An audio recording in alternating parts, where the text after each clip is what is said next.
Shalom, Puji Tuhan.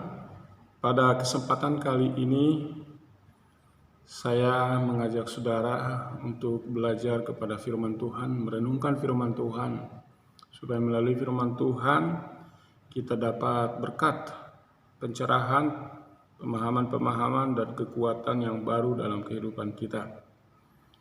Pada kali ini kita akan membaca firman Tuhan, namun sebelum kita membaca firman Tuhan, terlebih dahulu kita berdoa.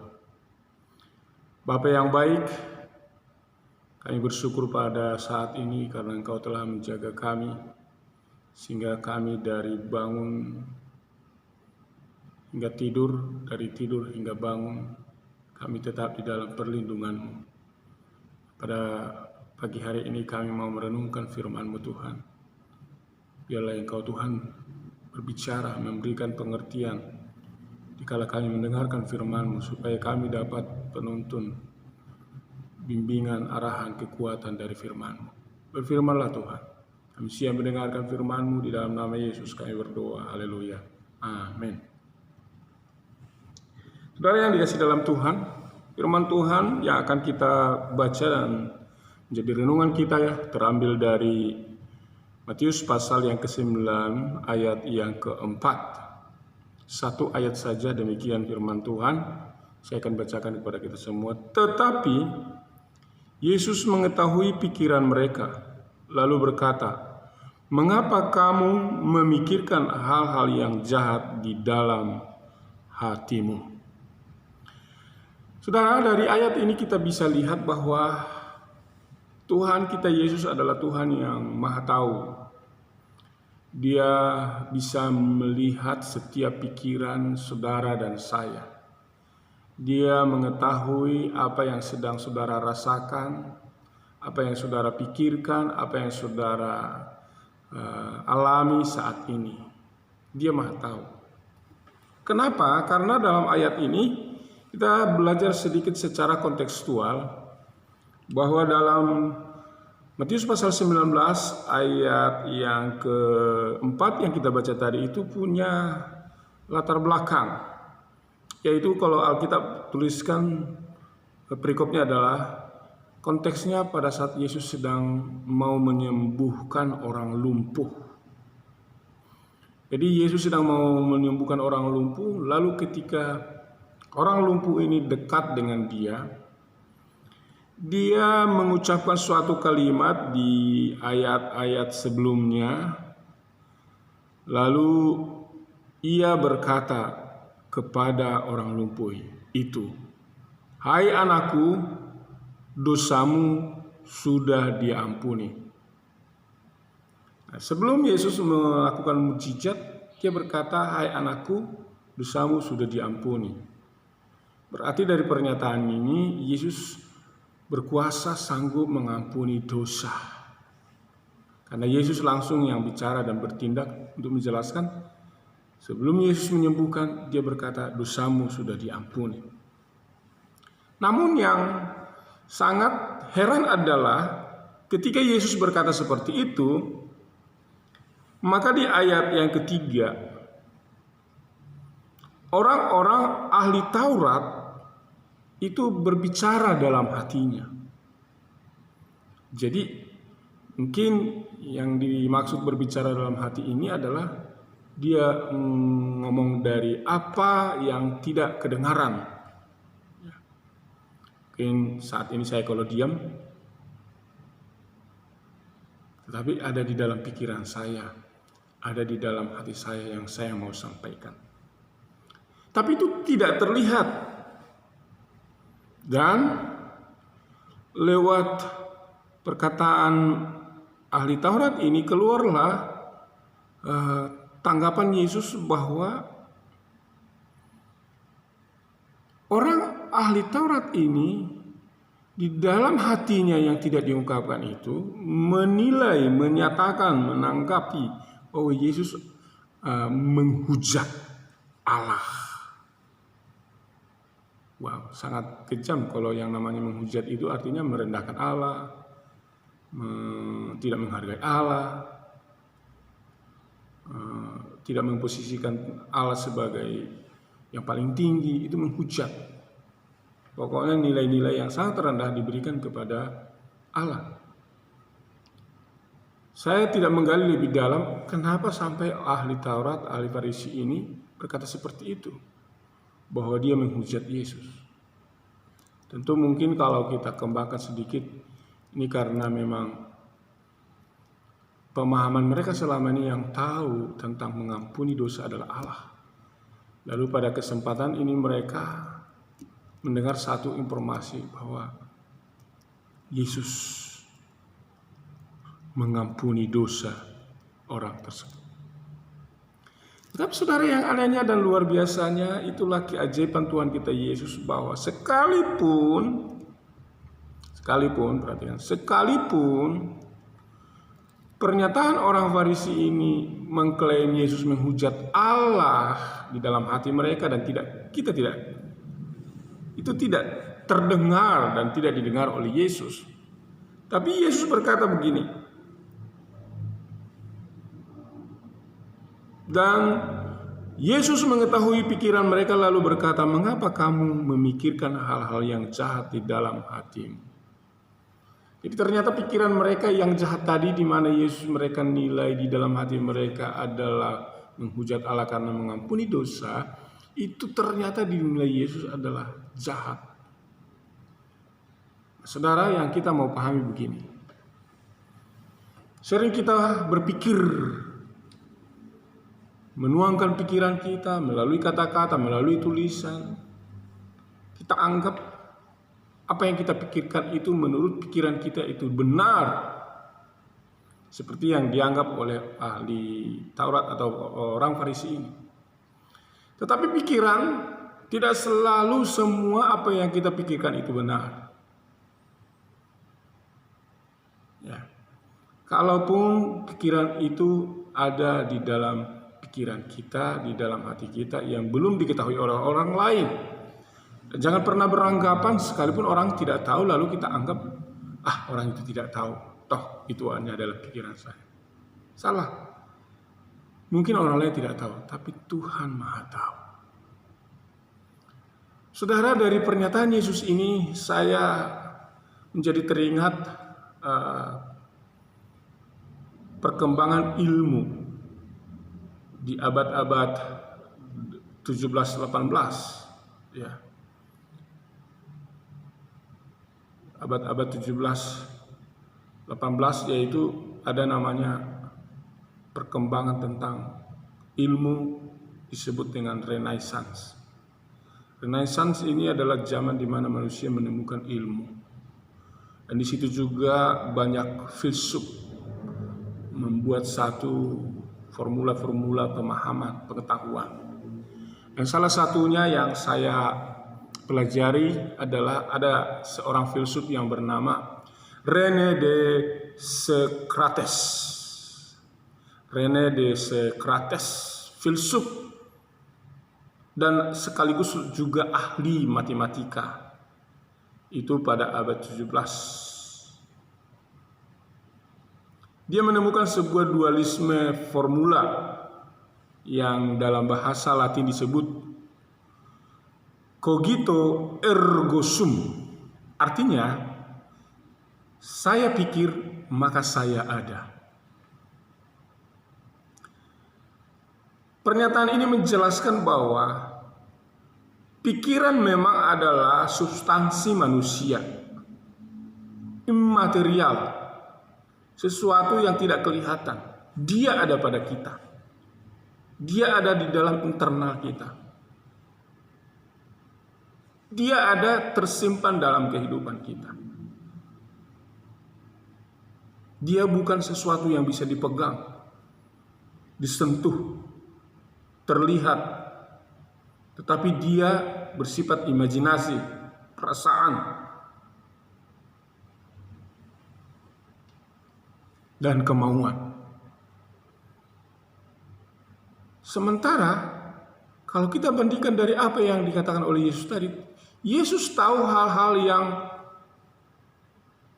substansi di dalam manusia, yaitu yang immaterial, dalam berbentuk imajinasi, perasaan dan kemauan itu yang tidak terlihat itu, tapi Yesus tahu. Oleh karena itu, hal apa yang kita mau tanggapi di sini?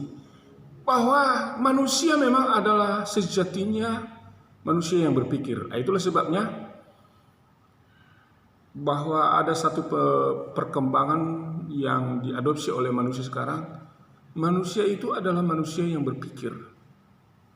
Jikalau manusia tidak berpikir, maka dari perkembangan filsuf René Descartes ini, yang dualisme formula, bahwa saya ada maka karena berpikir, atau saya pikir maka saya ada, itu memunculkan bahwa setiap manusia memang harus berpikir, mengembangkan pikirannya. Tetapi pikiran ini yang abstrak, yang merupakan substansi dari kehidupan manusia, yang dia hanyalah imaterial, yang hanya imajinasi dan hanya berbentuk perasaan dan kemauan yang tak bisa dipegang, bukan berbentuk materi, itu adalah sesuatu yang bisa disebut akan menjadi baik jikalau kita pergunakan baik, tapi bisa juga menjadi sesuatu yang tidak baik jikalau dipergunakan kepada hal yang tidak baik. Karena namanya pikiran ada, tetapi dia tidak bisa dipegang, dia imaterial, dia imajinasi, dia perasaan dan hanya kemauan. Tetapi dari sinilah sebenarnya sumber dari segala sesuatu apa yang terjadi dalam kehidupan dunia ini. Sebab kalau kita lihat reaksi dunia jahat itu bersumber dari pikiran. Sebab kalau kita lihat reaksi dunia baik itu bersumber dari pikiran. Oleh karena itu, saudara yang dikasih dalam Tuhan, pada kesempatan ini saya ingin menyampaikan satu pesan khusus di dalam kehidupan kita mengenai hal pikiran di dalam Efesus pasal 4. Ya. Efesus pasal 4 yang tertulis di dalam Efesus pasal 4 ayat 23 dan 24. Demikian firman Tuhan. Supaya kamu dibaharui di dalam roh dan pikiranmu, dan mengenakan manusia baru yang telah diciptakan menurut kehendak Allah di dalam kebenaran dan kekudusan yang sesungguhnya. Karena itu buanglah dusta dan berkatalah benar seorang kepada yang lain, karena kita adalah semua anggota. Saudara yang dikasih dalam Tuhan, ternyata pikiran dan roh itu harus diperbaharui. Harus diperbaharui. Pikiran dan roh harus diperbaharui. Apalagi kalau kita tahu dari pernyataan seorang yang bernama John Locke, teori tabula rasa, yang mana dia punya pemahaman manusia itu adalah ibarat selembar kertas putih kosong, yang mana kita bebas menulisnya dengan warna dan tinta apapun, dan menjadikan dia suatu kelak sesuai dengan tulisan-tulisan, goresan-goresan kita.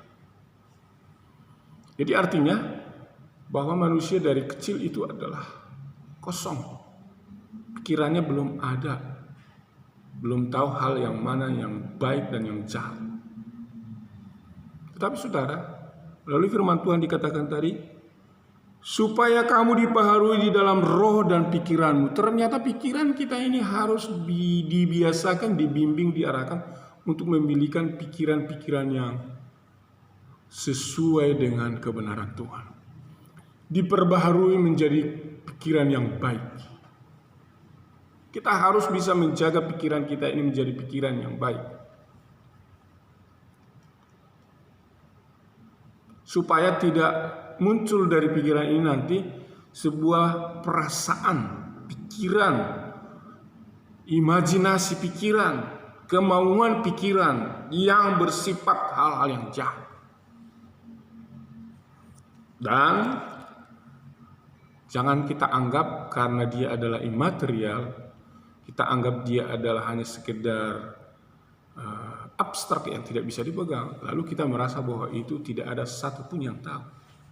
Sebab dari awal tadi kita sudah baca bahwa Yesus tahu semua itu.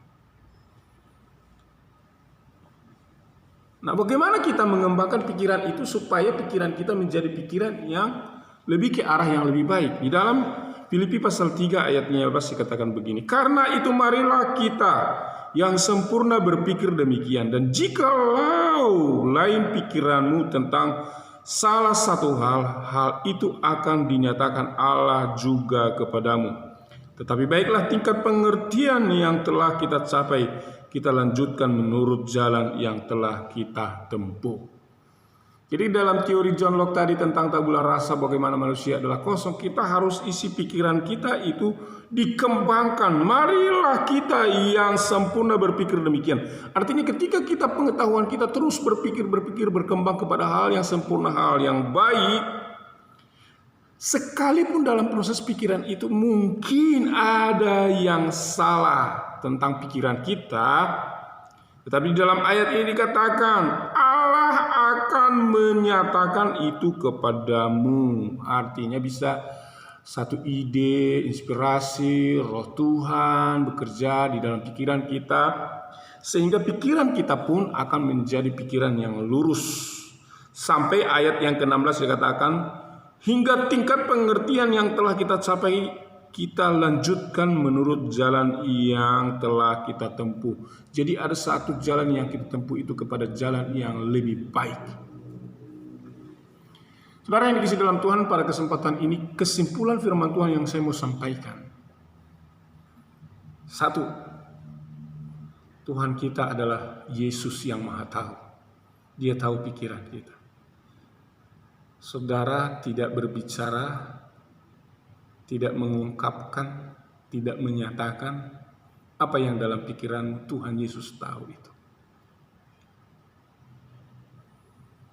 Dan itulah sebabnya, mari, kalaupun secara teori dari teori René Descartes tentang cogito ergo sum, maka di mana saya pikir maka saya ada, bukan berarti saudara seenaknya saja berpikir. Tapi mari kita, keberadaan kita manusia yang punya pikiran harus kita lanjutkan kepada pikiran-pikiran yang menjadi pikiran yang diperbarui. Sehingga lanjut kepada bagaimana pikiran kita ini menjadi pikiran yang terus diuji. Jikalau ada perasaan pikiranmu mungkin jelek, mari bawa pikiranmu itu supaya dilanjutkan pikiran mungkin apakah itu baik itu jelek, diuji hingga dibawa kepada Tuhan. Maka saya yakin dan percaya Tuhan yang Maha Tahu di dalam Kristus Yesus akan menunjukkan kebenaran di dalam kehidupan kita. Kiranya berkat firman Tuhan ini memberkati kita, menguatkan kita untuk senantiasa kita menjaga pikiran kita. Dalam situasi seperti ini pikiran banyak melayang-layang, pikiran banyak muncul hal yang jelek, memikirkan orang lain jelek, memikirkan kita baik. Bahkan juga mungkin bisa kita memikirkan kita baik, orang lain jelek. Memikirkan kita mungkin kita jelek dan orang lain baik. Banyak hal yang bisa muncul dalam pikiran, tapi serahkanlah semua pikiranmu kepada Tuhan. Maka Tuhan akan bertindak untuk meluruskan kita. Amin. Tuhan memberkati. Mari kita akhiri firman Tuhan renungan ini dengan doa. Haleluya. Bapa di surga, terima kasih. Kami mendapatkan pencerahan pada pagi hari ini bahwa kami tahu Tuhan kami Yesus, Engkau Tuhan Raja kami adalah Sang Maha Tahu. Di dalam pikiran kami sering kami menganggap bahwa pikiran itu sepele. Tapi ternyata pikiran kami adalah sesuatu yang penting di mata Tuhan. Sekalipun orang tidak tahu, bahkan terkadang kami juga tidak tahu pikiran kami, tetapi Tuhan jauh lebih Maha Tahu dari apa yang kami pikirkan. Oleh karena Tuhan, arahkanlah pikiran kami supaya pikiran kami sesuai dengan pikiran kehendak Tuhan. Terpujilah nama-Mu, di dalam nama Yesus kami sudah berdoa. Haleluya. Amin.